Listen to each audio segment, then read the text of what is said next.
अस्सलाम वालेकुम। Chapter 15 statistical data handling, practice now 2 at page number 372. A company owns 7 electrical shops. Study the bar graph. Sales of television sets in 5 shops. ये एक bar graph है। इसमें इन्होंने क्या, sales of television sets in 5 shops को represent किया हुआ है। और इसमें जो है एक्स एक्सिस पे हमें क्या दिया हुआ है, शॉप्स दी हुई हैं, और वाई एक्सिस पे हमें दिया हुआ है नंबर ऑफ़ टेलीविज़न सेट्स। ठीक है। अब जो आपका बार ग्राफ होता है इसमें जो है एक्स एक्सिस और वाई एक्सिस को अगर आपको बनाना आ जाए तो तब ज़्यादा केयरफुली हमें ये चीज़ देखनी होती है। ड्रॉ करना आ जाए अगर आपको कह दें तो फिर ज़्यादा केयरफुली देखनी होती है। अदरवाइज़ वैसे आपको पता होना चाहिए कि वाई एक्सिस पे हमने क्या जो है रिप्रेजेंट करना होता है, और एक्स एक्सिस पे। एक्स एक्सिस पे इसकी डिटेल्स में मैं नहीं जा रही। इसकी डिटेल्स के लिए लिंक में सेकंड वीडियो है, बार ग्राफ को कैसे रीड करना है और कैसे इसको ड्रॉ करना है, तो आप डिस्क्रिप्शन में जाके इसकी डिटेल्स वहाँ से चेक कर सकते हैं। ठीक है।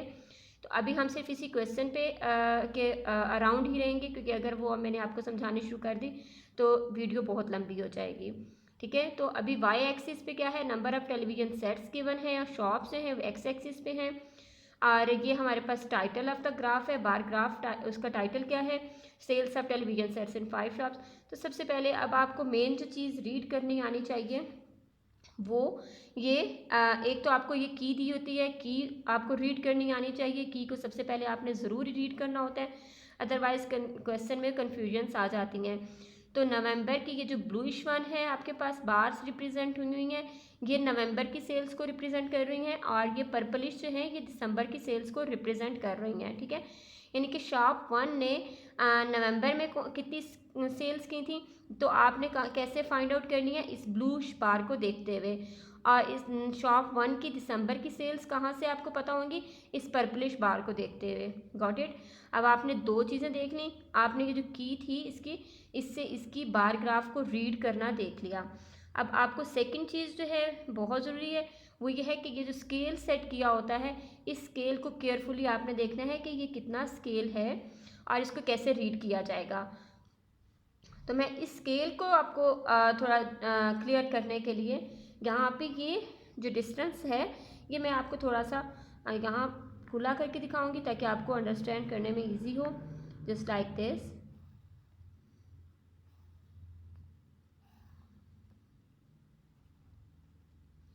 अच्छा, ये जो 80 और 60 का मैं आपको डिफरेंस बताने जा रही हूँ, सिर्फ एक ही, कोई भी आप इस कंसीडर कर लें, इसकी जगह कोई भी सेम ही है। ठीक है। स्केल सेम ही है सबका, हम कोई सा भी ले सकते हैं। मैं आपके सामने 80 और 60 का लेने जा रही हूँ। तो 80 और 60 के दरमियान में आपने सबसे पहले इन लाइन्स को काउंट करना होता है कि कितनी लाइन्स हैं। तो हम इसको फर्स्ट 80 को भी इग्नोर करके 60 इसके दरमियान में लाइन्स काउंट करते हैं। तो 1 2 3 4 4 लाइन्स 60 और 80 के मिड में 4 लाइन्स हैं, 1 2 3 4। तो यहाँ पे हमारा 60 आ जाएगा। ठीक है। 60 और 80 के मिड में हमारे पास 4 लाइन्स हैं। अब हमने देखना है कि ये डिफरेंस कितना है और ये ईच लाइन कितना कौन सा नंबर रिप्रेजेंट कर रही है। ठीक है। और ये क्यों ज़रूरी है ये फाइंड आउट करना, जस्ट लाइक अगर आपको कह दें एक बार ग्राफ है जो यहाँ पे एंड हो रही है। ठीक है, कि यहाँ पे, तो आपको क्लियरली पता लग रहा है कि ये 80 को रिप्रेजेंट कर रही है। एक बार ग्राफ है जो कि 60 पे एंड हो रही है, तो यहाँ से भी आपको क्लियरली पता लग रहा है कि ये 60, इसकी रीडिंग क्या है, 60 है। लेकिन अगर एक बार ग्राफ जो है वो आपके पास इन बिटवीन दीज 2 लाइन्स है, तो फिर कैसे फाइंड आउट करना होता है, तो इसके लिए आपको ये जो स्केल होता है इसको केयरफुली रीड करना ज़रूरी होता है। Got it. तो अभी देखें इसके कि ये मिड है, तो हम इसका सबसे पहले डिफरेंस चेक कर लेते हैं कि ये जो स्केल है इसका डिफरेंस है कितना। तो आप देखें कि 20 40 60 20 का डिफरेंस है in between each in between every 2 points. ठीक है। तो 60 और 80 के दरमियान भी 20 का डिफरेंस है, और 60 इस लाइन को इग्नोर करके हमने इसके बाद देखना है कि 80 तक जाने में कितनी लाइन्स हैं, 1 2 3 4 5। ठीक है। अब हमने इस 20 को इन 5 लाइन्स में इक्वली डिवाइड करना है। ठीक है। तो हमें आइडिया हो जाएगा कि जो है ईच लाइन कितना कौन सा नंबर रिप्रेजेंट कर रही है, ठीक है। 1 2 3 4 5 ये 5 लाइन्स हैं 80 तक पहुंचने के लिए। तो हम 5 पे डिवाइड करेंगे इस 20 के डिफरेंस को। ये डिफरेंस हमारे पास 20 था, तो 5 4 सा 20, 5 4 सा इट मीन्स कि ये जो एक ये लाइन है यहाँ पे 64 होगा, यहाँ पे 68, यहाँ पे 68 72, यहाँ पे 76 एंड यहाँ पे 80, ठीक है। 64 68 72 76 एंड 80। तो अब हमें रीड करना, अगर फर्दर कुछ भी आ जाए मिड में भी कोई बारग्राफ आ जाए तो आपको रीड करना ईजी होगा। गॉट इट, कि each line in between these two main points represent 4 number. Got it. अब हम इसका फर्दर देखते हैं कि complete the bar graph using the data given in the table. Okay, shop number 6 और शॉप नंबर 7 इधर मेंशन की हुई है, लेकिन इसका डाटा जो है वो इन्होंने ऊपर बारग्राफ जो है वो नहीं बनाया हुआ, रिप्रेजेंट नहीं किया हुआ। तो सबसे पहला ए पार्ट में उन्होंने कहा है कि इसको हमने खुद से ड्रा करना है, ठीक है। अब ड्रा करना, जब हमें स्केल रीड करना आ गया है तो ड्रा करना बहुत ईजी हो जाता है, इसमें कोई मुश्किल नहीं होती। जस्ट लाइक दिस कि शॉप 6 का जो नवंबर की सेल्स थी वो 64 है, ठीक है। शॉप 64 है। तो अब अगर हमें आपको दिखाऊं कि 64 का, लेट मी देखिए कि मैंने थोड़ा सा इसको क्लोज किया है कि शॉप 6 की सेल्स हमने 64 रिप्रेजेंट करनी है। तो 60, ये 60 मेन लाइन ये है, ठीक है, ये 60 है और each line is going to represent 4। तो फर्स्ट लाइन ही 60 के बाद जो फर्स्ट लाइन है ये हमारे पास वो 64 को रिप्रेजेंट कर रही है। तो हम इधर एक डॉट लगा लें या आप लाइन लगा के और इसको स्केल के साथ आप नीचे एक्स एक्सिस के साथ ज्वाइन कर लें। Got it. बिल्कुल इसी तरह शॉप नंबर 6 की दिसंबर की सेल्स जो हैं वो 88 है, 88। तो 80 हमारे पास यहाँ पे है, आप स्केल के साथ इसको किया करें। अगर मैं इसको बनाने बैठ जाऊँ तो वीडियो लंबी हो जाती है, इस वजह से मैं कोशिश करती हूँ कि पहले ये क्वेश्चन सॉल्व करके रखूँ ताकि आपको समझाने में और वो मेरा टाइम वेस्ट ना हो लिखने में, ठीक है। तो अब आपने इसी तरीके से केयरफुली, जैसे 88 था, अगर मैं इसको 88 कर दूँ और इसको मैं कर दूँ इसको मैं 100 और 80 कर दूँ तो 88 मेरा कहाँ पे बनेगा, ये 84 है, ये 88, मेरा 88 जो स्केल है वो यहाँ पे बनेगा, ठीक है, इस लाइन पे। तो हमें स्केल चूँकि मैंने आपको बहुत क्लियरली बता दिया इसलिए अब आपको ये ड्रॉ करने कोई मुश्किल नहीं होगा। Got it. बस आपने कलरिंग के लिए अगेन जो है केयरफुल रहना है कि नवंबर को की सेल्स को ब्लूइश 1 और दिसंबर की सेल्स को पर्पलिश से रिप्रेजेंट करना है, ठीक है। ये पार्ट हमारा हो गया। सेकंड है कि find the total number of television set sold in 7 shops in November and December. तो हमने टोटल सेल्स को दिसंबर में कितनी, नवंबर में कितनी सेल्स हुई हैं 7 शॉप्स में और दिसंबर में कितनी हुई हैं। तो पार्ट 1 जो है हमारे पास है नवंबर की सेल्स का। तो नवंबर की सेल्स का हमारे पास है कि television set sold in month of November कितने हुए हैं। नवंबर क्योंकि हमारे पास है ब्लूइश 1 तो हम पहले अब इसकी रीडिंग, इसको हम प्रॉपर नोट डाउन कर लेंगे, काउंट करेंगे। जैसे ये 60 रिप्रेजेंट हुआ है, मैंने इससे पहले ही लिख लिया है। तो बेसिकली ये अब आपके लिए इजी होगा स्केल्स का। लेकिन अगर फिर भी कोई कन्फ्यूजन हो आपको इसके रीड करने में तो अगेन आप क्वेश्चन कह सकते हैं, कमेंट में कह दीजिएगा। मैं अगेन आपको ये चीज़ नेक्स्ट वीडियो में क्लियरली अगर दोबारा वीडियो बनानी पड़ी आपके लिए इस पॉइंट के लिए तो मैं उसमें इसको मज़ीद आपके लिए एक्सप्लेन कर दूँगी। Got it. लेकिन ये बहुत ईजी है, कोई इसमें मुश्किल नहीं है। तो हमने सिर्फ अब नवंबर की सेल्स के लिए सिर्फ इन ब्लूइश 1 को कंसीडर करना है। तो मेरे पास नवंबर की फर्स्ट शॉप की सेल आ रही है 60, सेकंड की आ रही है 30, थर्ड की आ रही है 50, 4 की आ रही है 70, शॉप 5 की आ रही है 40, शॉप 6 की आ रही है 64 और शॉप 7 की आ रही है 70, ठीक है। अब इन सारों को हमने प्लस कर दिया तो हमारे पास नवंबर की सेल्स आ गई 384, ठीक है, 384। आप इसमें देख भी सकते हैं कि पहली शॉप की 60, शॉप 2 की 30, शॉप 3 की 50, shop 4 70, shop 5 40, shop 6 64 and shop 7 70। तो हमने इसी के से सेल्स कैलकुलेट कर ली। अब दिसंबर की सेल्स के लिए हमने कौन सा लेना है, हमने इन पर्पलिश बार्स को लेना है।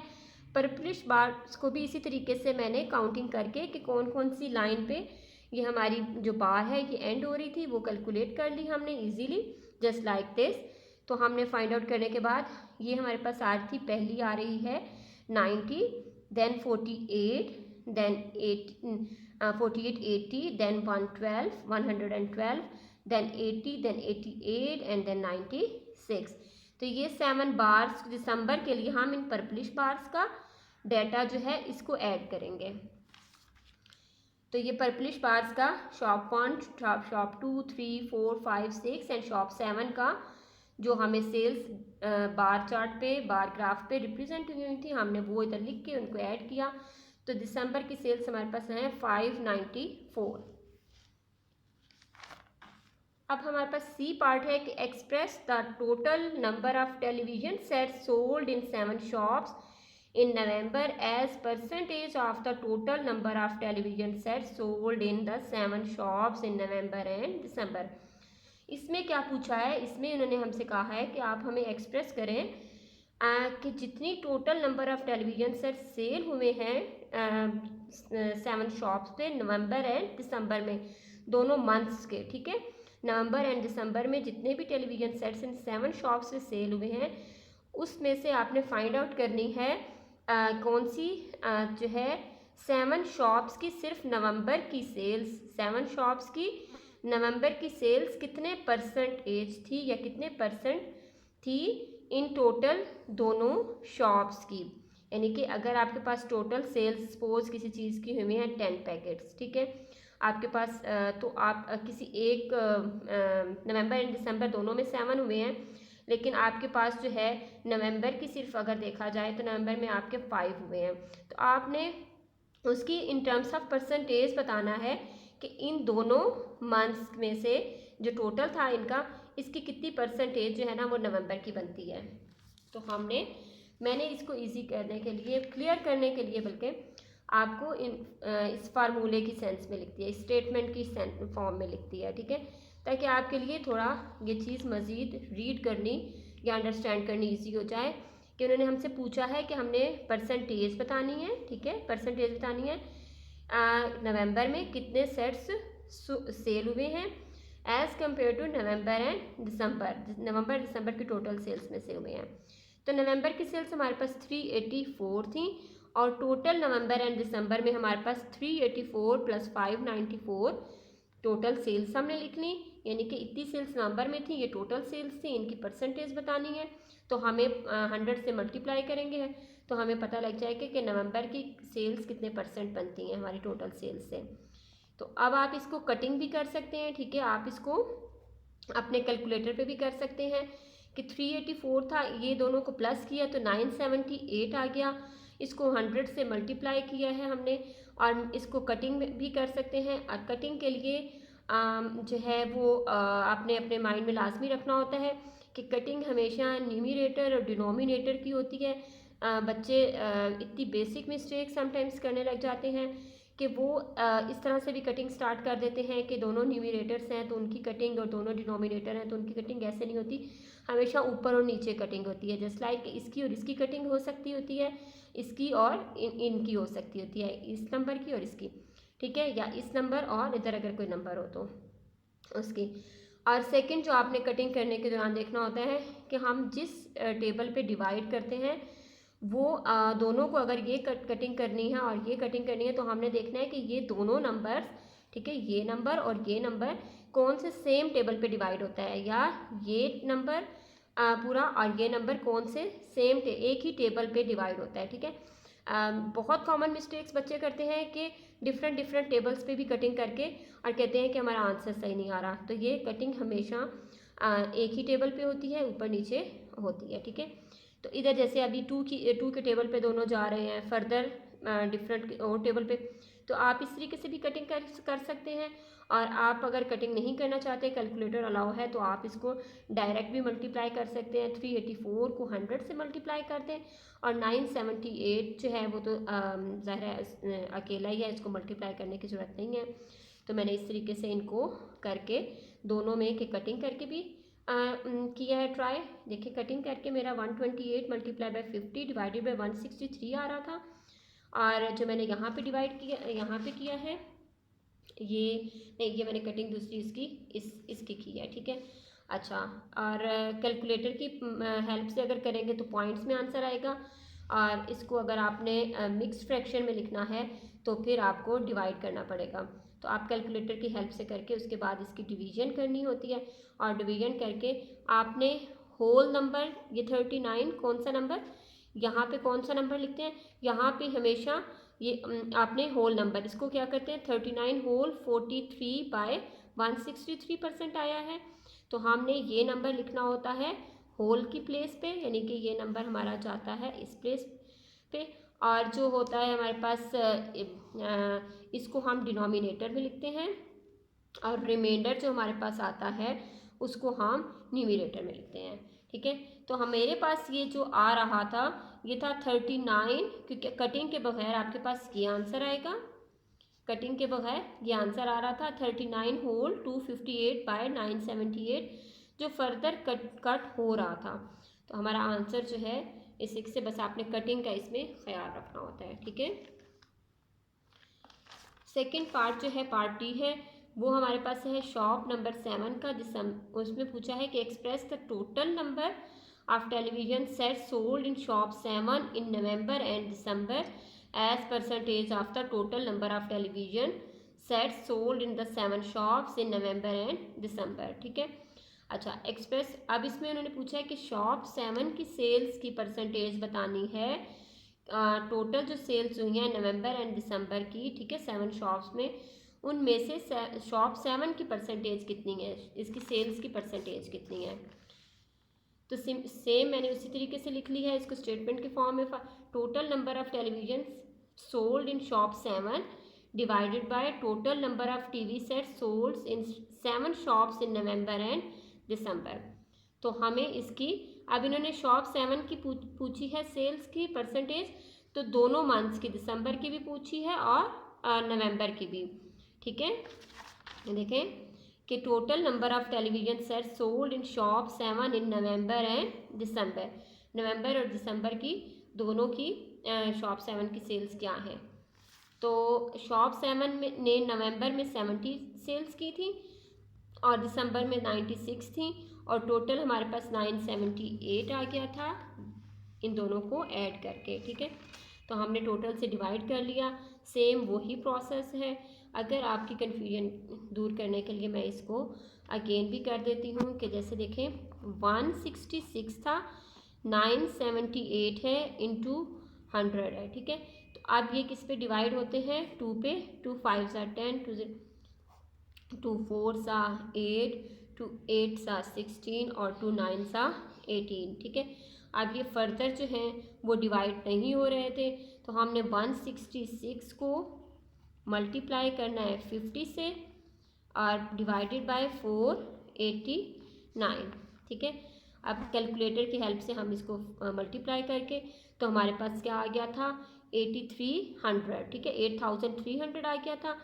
इसको हमने 489 पे डिवाइड किया है, और इसमें अब हमने एक चीज़ और मैं आपको बताऊं कि अगर कैलकुलेटर अलाउ नहीं है आपको, या कैलकुलेटर अलाउ है लेकिन आपने मिक्स फ्रैक्शन में आंसर देना है, तो एक तो उसमें एक जो है ना उसमें फंक्शन होता है, मिक्स फ्रैक्शन का भी एक फंक्शन होता है, लेकिन अभी मेरे पास कैलकुलेटर अभी इस टाइम पे मौजूद नहीं है। इस वजह से मैं आपको इसकी टिप ये बताती हूँ कि अगर आप हाथ से इस तरीके से कंफ्यूज हो रहे हैं कैलकुलेटर से मिक्स्ड नंबर में आंसर को फाइंड आउट करने के लिए, तो आप इस तरीके से कर लें। अब इसमें यह है कि स्टूडेंट्स कंफ्यूज होते हैं कि इतनी बड़ी डिवीजन कैसे करें, तो आप देख लें कि 830 जैसे नंबर, फर्स्ट नंबर हमने 830 लेना है जिसको हमने डिवाइड करना है 489 पे, तो आप 489 को इंस्टेड के आप इस तरह से 1 बाय 1 मल्टीप्लाई करें, ठीक है। आप ये कैलकुलेशन फ़ौरन से उस पर कैलकुलेटर पे कर सकते हैं कि 489 टू ज़ा कितने आता है, तो उससे आपको फ़ौरन आइडिया हो जाएगा कि हमने किस तरह से करना है। या मैं इसको एक और स्टेप में करती हूँ कि 8300 को ही मैं कैलकुलेटर में लिख के और 489 पे डिवाइड करती हूँ, तो मेरे आंसर आ रहा था कैलकुलेटर में 16 पॉइंट समथिंग। इससे मुझे आइडिया हो गया कि मेरा फर्स्ट जो होल नंबर है वो 16 आएगा, तो मैंने फ़ौरन से ही 489 को 1 से मल्टीप्लाई करके इस फ़ौरन से 16 निकालने के लिए, क्योंकि मुझे ये तो पता चल गया कैलकुलेटर की हेल्प से कि यहाँ पे मेरे पास 16 आएगा होल नंबर, तो मैंने उसमें फ़ौरन से मल्टीप्लाई डिवाइड करना मेरे लिए इजी हो गया, मुझे ये सारी कैलकुलेशन 1 बाय 1 करके चेक नहीं करनी पड़ी। Got it.